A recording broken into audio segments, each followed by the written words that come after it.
Semi-Slav defense, main line, Stoltz variation, 6, BD67.B2008.00. Balanced, neither player ever had an advantage. That game was pretty competitive. Both players had an amazing opening. The reti is a less common but flexible opening that controls the center with the knight before committing a pawn. E6 controls the d5 and f5 squares, and allows the queen and dark squared bishop to develop.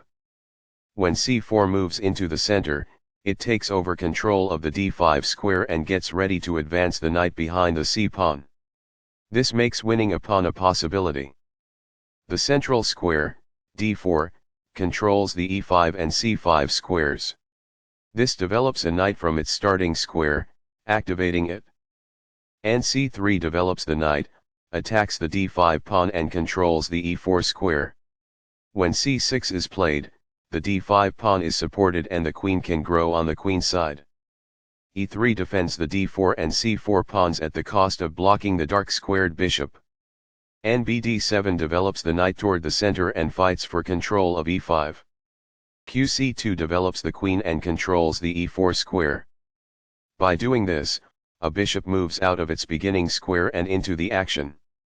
By growing a bishop from its initial square, this activates it. Castling gets the king to a safer square, out of the center of the board, while also developing a rook. Castling kingside tends to be safer because the king is further from the center. Castling develops a rook, while also moving the king to safety. Castling to the same side of the board as the opponent tends to lead to less sharp positions as compared with opposite side castling. This activates a queen by developing it off of its starting square. Takes back. It is the last book move. Balanced, neither player ever had an advantage. That game was pretty competitive.